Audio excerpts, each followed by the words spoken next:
It's the Open Bedroom Door Show.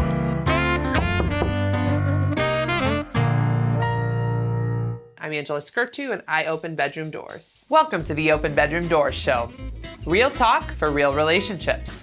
I'm your host, Angela Skirtu, your friendly neighborhood sex therapist and licensed marriage therapist.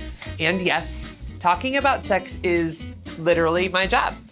I started this show because, let's be real, most of us didn't get sex education. We're out here fumbling through love, intimacy, and awkward bedroom moments with zero guidance and a lot of shame. Time to fix that. Here's what you can expect every episode. Sex positions. We start off hot by judging something wild, weird, or just plain wrong in the media or culture. You'll laugh, you'll cringe, you might even learn something. Next, we move to guest interviews. I chat with fascinating folks, sexperts, storytellers, and everyday humans with juicy stories and powerful insights. And then, of course, we have to have a happy ending. Yep, we finish strong.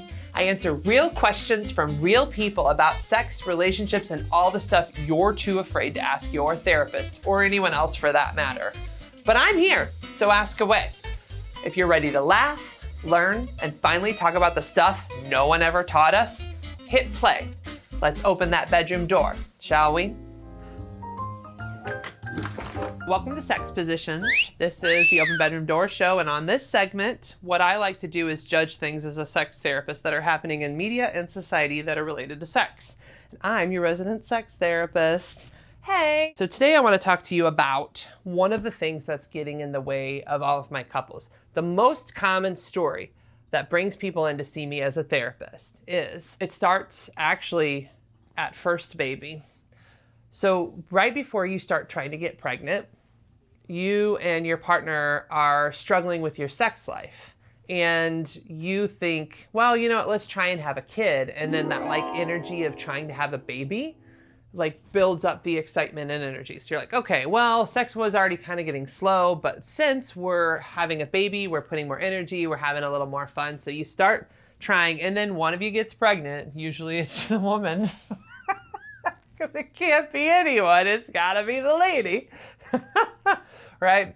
So she gets pregnant, and it's like, okay, your whole body changes. And that does a lot, actually. That it changes energy, it changes, you're literally creating a baby.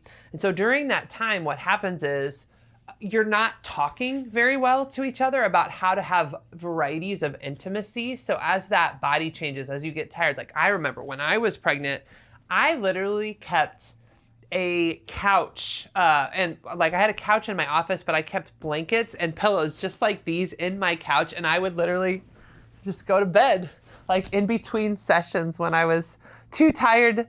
And I didn't have a client. That was my life when I was pregnant. And that's probably many of your lives too. And I exercised and stayed healthy, but it didn't matter. Your body is still creating a new being, right? So what happens is communication breaks down and you're not talking to each other about how can we still have different kinds of intimacy that are working with your energy levels.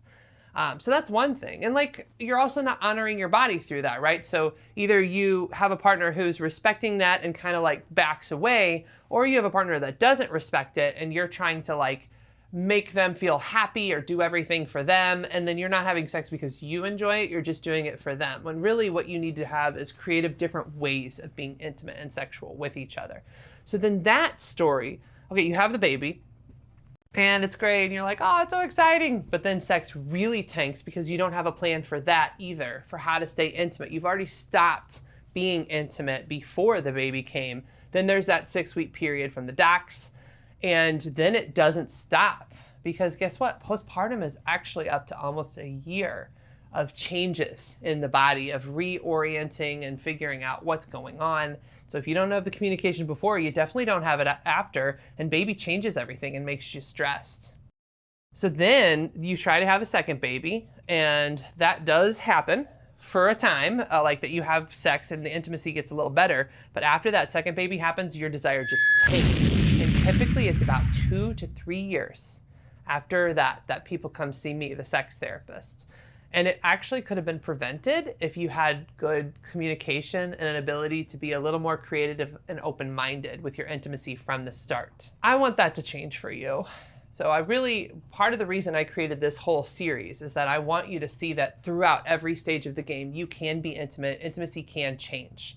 And it can be part of the entire process, but it does have to change. And you have to learn how to honor your body and work together as a team. If you are interested in learning more about that, please come see me. I'm Angela Skirtu, the therapist, and you can find me at openbedroomdoors.com. If you want a bed, guess what? We are filming our sex positions here at Mattress Dogs. This is a mattress furniture store, and I am thankful for Mattress Dogs for letting me do my sex positions event in bed. Use promo code SEXYTIME, and you can get your next bed here tax-free. We're always looking for sponsors. So if you would like to become a sponsor for the show or for the sex position segment, please go to openbedroomdoors.com and check out our sponsorship page. And we will, if you become one of our sponsors, we'll even let you pick the position. Going to a cuddle party is kind of like this. It's not like being out in the regular world where you would practice saying no and you're not sure how other people will respond. Being at a cuddle party, people are already primed to say, thank you for taking care of yourself. Oh. And how does that change the way our brain processes no?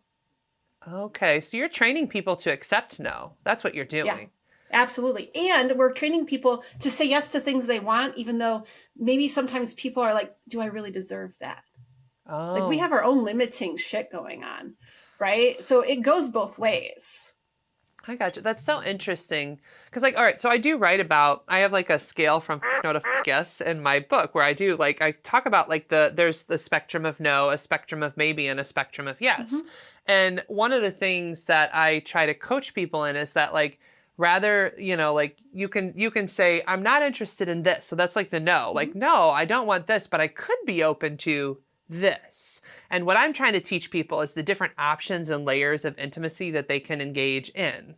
And so It's so interesting because, I think you're bringing up an important person, and it's the people pleaser. The people pleaser is constantly saying yes at their own expense. That sort of tolerance thing you were talking about, they'll say yes because they don't want to hurt someone's feelings. So for that person in particular, I could see a deep need to be able to get comfortable with, it's okay to just say no. You do not have to do anything.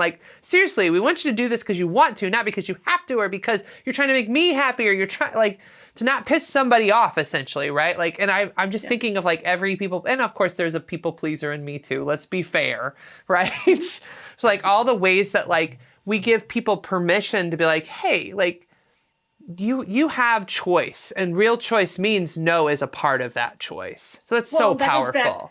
It goes back to the parenting thing, right? Again, like I said, we didn't teach bodily autonomy. I did not encourage my kids to tell me no. Right? So we've encouraged our kids to flex and adjust themselves to our wants and needs. And then we expect them to grow up into adults that suddenly they can do that on their own, and they've never been shown that it's okay to say no. So we can do that in cuddle party. We can do that in a cuddleist session. I had a client that came in, and it was so funny because the reason for coming in was to get used to being around another person. Him and his partner had opened their relationship. He was very hesitant to start dating. Comes in. One of the first things we realize is that he is a people pleaser. Mm-hmm. And I said, integrity was so important to him. And I said, I can't trust your yes if I've never heard your no. Yeah. Eyes got big. Right. And then we decided we had a 3-hour first session, and we did a bunch of yes, no games. And he went home and he started to change how he interacted even with his kids. Right. Kid says, Dad, will you do this thing with me? And he's like, actually, I'm kind of working on something else right now. How about we give me 20 minutes? And then I would love to be a yes. So it's what you're saying is I'm a no, but I could be a yes with this adjustment. Yeah. Right. You just, now I'm a mom, so I've got my 10-year-old, and I was just of course, when you bring up the kids, I'm whoa, my child is struggling with boundaries and saying no. And then it just got me, of course, you got me thinking wow, I have to train her that it's okay to say no. Like, and I have to like create opportunities with me, the safe mom, that like where she says no and I honor it, because if I don't do that, then how is she, like, I've been talking to her about like her friends, you know, of like, hey, it's okay for you to say, let's share space. Like, we're going to play your game and then we're going to play my game. Right. But like, she is just so much of a people pleaser. Oh man. Are you modeling for her also saying no? You know, I probably Not am just not like, not just no to her, but no just no to... in life, no in general. That like, no, I mean, I do say it here and there, don't get me wrong, but like, I probably have such high people pleasing tendencies that I struggle with it, right? Like, and it is powerful to say no and to have someone honor it. I think we don't hear no a lot in our world. So like, I do like train couples, for example, on how to like say no and then accept it. But like, I literally have to dig into their psyche. So I'm still a therapist, right? And so I'll be like, okay, when you hear no, what are you saying to yourself in here? What are the messages that you're like, I'm not good enough, or like, we've got to change those inner messages in order for them to actually hear it and not take it personally. And so it's just so interesting hearing you say that and then thinking to myself, oh my gosh, how am I love this. I love this podcast. I love doing this work. Like, this is the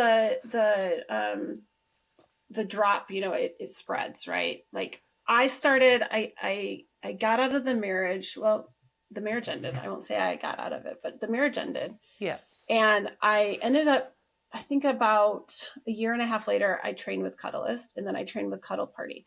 And so my kids have had a lot of time. Either my son was in the other room while I was having a cuddle party in the living room, and he was kind of learning through the overhearing, right? But they're also just watching their mom, like, put myself first.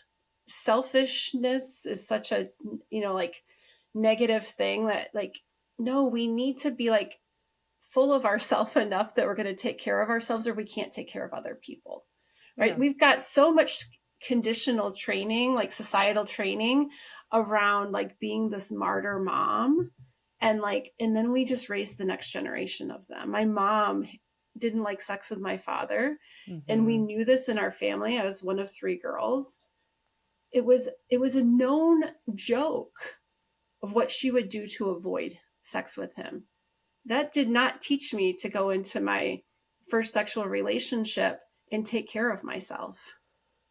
Right? I had no role model there. So it all just, we've got to stop it somewhere. Yeah. Right? And the invitation is to stop it today. Right? By just practicing taking better care of ourselves with our yes and our no. Yeah. No, that's so powerful, Michelle.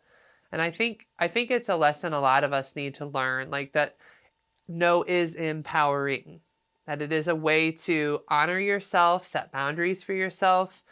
And what I found with clients is when they really do have the ability to create a safety around their intimate experience. Like, this is what I am okay with. This is what I'm not okay with. I do a lot of collaboration because I'm always with couples. So I'm always helping them to negotiate and work together. But I don't want people resentfully intimate. I don't want people like sacrificing themselves, sacrificial sex, you know, like that's, it causes resentment, it causes desire to tank, because essentially it puts desire in your fight, flight, freeze, and fawn space, and really fawn, like the whole people pleaser. So just FYI, everybody, for your sympathetic nervous system, fawn is the people pleaser, where you literally do everything for everyone else against your own better, like what you need for yourself. Like you're so people pleasing, but usually people do it because they're in chronic abusive situations where that's the way to survive. And so you be the like uber nice person. Like I have it in myself. Like I get uber gregarious, like, oh, you know, and I almost like, and when I go into that space where I'm like, I'm people pleasing and making excuses for the people around me or the person or the way somebody's treating me, then I'm like, oh, Angela, you're in fawn. Nope, not going to do that. And that's one of, like, earlier you were talking about like these boundaries you develop in yourself. So even in sex therapy, I've learned who my ideal client is. And I always say it's like the best friends who friend zoned each other. Those are my favorites. And the reason is because they typically have kind ways of talking to each other, but they also aren't pressing me past, like, they're good. They generally are good people, like they're kind, they have good communication skills. That's why I like working with the best friends, right? But like, I remember even in therapy, there'd be ways people would pick at me. And when I go into that gregarious, like I'm almost like over fawning and like, I'm like, oh, Angela, you're in that space. This isn't a healthy place for you to do really the most effective therapy. So it's just so interesting. Like, I love hearing about your evolution across time. And like, it sounds like over time you've learned like, no, like this is the space that I work best in. And like, you can see it even in your face. Like there's a joy when you talk about what you're doing because you are fully honoring and empowering yourself in that work. I'm case study number one, right? I remember my old therapist who said, you're healing these things from your past relationship and your childhood so quickly because you get to practice it every day in your work. But as I think about it now, it's like, yeah, first I got, I was so easily attuned. Like I could attune to people so easily because that was the survival mechanism in my childhood, right? I had to be able to read the room and anticipate people's needs, right? So that was the first step that made me good at what I do. How I would say it's changed is that I can do that, but now I can see what my own needs are too. And then integrate those together to figure out what is capable of my own needs and versus what the client needs. And being able to draw those lines and say, I have a limit here, right? Let's just say, I'm not going to let you cross my communication boundaries in between sessions just because that's something that you think you need. I can't show up for you wholeheartedly if I feel like you're taking advantage of me. Yep. Right. That's like, I think that's the evolution as the work continues for me is like, I don't get to finished. Mm-hmm. Right. I just keep learning more about myself because of showing up in the work. Yeah. And I imagine as a sex therapist, same thing. Well, and you pointed out so perfectly, it can't be intimacy at your expense. Like you cannot be in an intimate relationship where you're constantly, you have to take the expense. It's all for you, but nothing for me, or it's an unhealthy experience. So Michelle, we're towards the end of the episode. I feel like I could talk to you for hours. I would like final tidbits of advice you would like to share with the audience, and then also tell them how they can find you. Yeah, final tidbits. This is a journey. The self-discovery of what do I need now is not the same thing as what I need tomorrow, what I need in a month, what I need in a year. So like, get real clear of what do you need right now? Ask yourself right now, what do I need? Do I need a glass of water? Do I need to use the restroom? Do I need a hug? Right? And see what you can do to give that to yourself or to get that need met. And that will start building this internal safety that I know I can take care of myself. I can be a touch slut because my body knows that I can take care of myself and I won't put myself in a situation that is self-abandoning, right? We start that by, what do I need right now? So that's my ask of everyone here is just stop for a second, drop in, right? What is the loudest thing you notice? Is it, man, I've been talking a lot. I should probably drink some of this tea that I have sitting here. I was totally thinking that after we get because I'm like, ooh, will it pick it up on the mic? I don't know, right? So I've put my needs on hold for a moment, but I'm going to catch them up when I get done with this, right? So like, I think getting aware of that would be my tidbit, right? All right. And how do they find you? They find me I'm on social media at Meet Michelle Renee. MeetMichelleRenee.com is my like umbrella site where you can find all of my work and different blogs and all the things. And I'm over at Cuddleist.com/Michelle. If you are interested in a session, or if this is work you'd love to do, like I have a coupon on MeetMichelleRenee.com that can give you a little discount to take the training. I happen to be a co-owner, so I should self-disclose. I'm a little biased, but that's a new thing. I started with them back in 2015. I just became a co-owner, so I got to adopt the baby that I've loved so hard for so many years.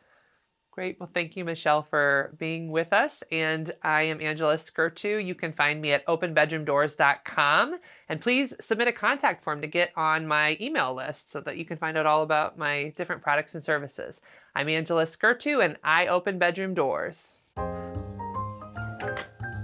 Want to spice up your sex life?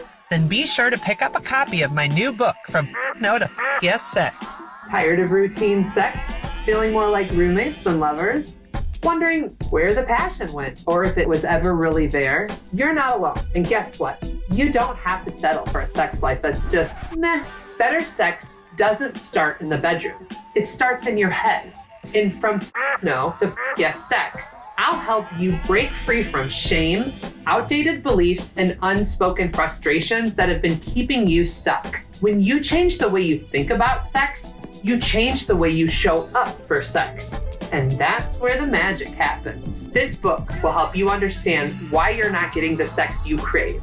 Rewire negative thoughts about sex, your body, and desire. And finally, learn how to communicate what you actually want in bed. You'll stop treating sex like an obligation and start wanting it again. No shame, no fluff, just straight talk and strategies, and a whole lot of yes moments. Yeah! This is the first book in my Open Bedroom Doors book series, where we strip away the awkwardness and build a foundation for lasting passion. Whether you're in a long-term relationship that's lost its fire or just tired of going through the emotions, this book is your invitation to transform your love life one thought at a time. Don't wait, order now. That's too spicy. Well, guys, on the Open Bedroom Doors show, we often have content that's a little too spicy for your typical social media platforms. So for those of you who are like, I love everything Angela Skirtu and I want to know all the spicy details, we actually have a space where we put the uncut shows, and it is at patreon.com/openbedroomdoors. So you can subscribe to that channel and get all the behind the scenes, all that spicy stuff that I wasn't able to put in the show. That's too spicy. So I hope you can join me at patreon.com/openbedroomdoors. Keep in mind, that is how you support me. So it is a subscription channel where you have to pay to subscribe, but you are becoming a supporter of me and putting out this awesome content as a result. So please join me for those spicy, spicy things. I'm Angela Skirtu, and on every show, I answer one of your sex questions. Joining me as always are my BDSM bears, Barry Bonds and Consent Cub. If you'd like to have your questions answered on the show, please submit a question in the comments below, or you can submit a contact form at my website, openbedroomdoors.com.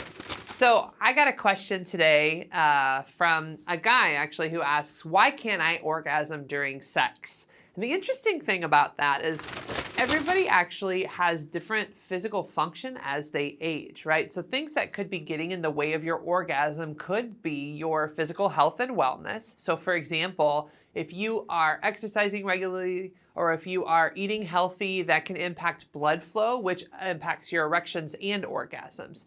So your penis's ability to maintain good blood flow is also connected to its ability to orgasm, right? Because part of that pressure that you're building in your penis is like pressure towards orgasm, right? And so when I talk to guys about their orgasm, basically they describe kind of a feeling of pressure and release, pressure and release, pressure and release. And some of that is your pelvic floor muscles building up pressure, and some of it is, blood pressure that's building up in the penis as well. And so if you're not actually taking good physical care of yourself or exercising, then that can be one of the reasons.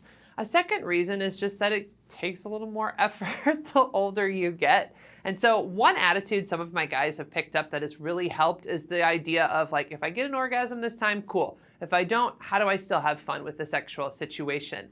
And what I've found is guys who focus more on that attitude, where they're really casual with themselves, tend to have a much better chance of orgasming when they start having this issue. But if you put a lot of pressure on your orgasm, it's going to make it way, way worse, because essentially you're, you're putting your penis under pressure, and he's like, nope, it's not gonna happen. And then he goes, boop.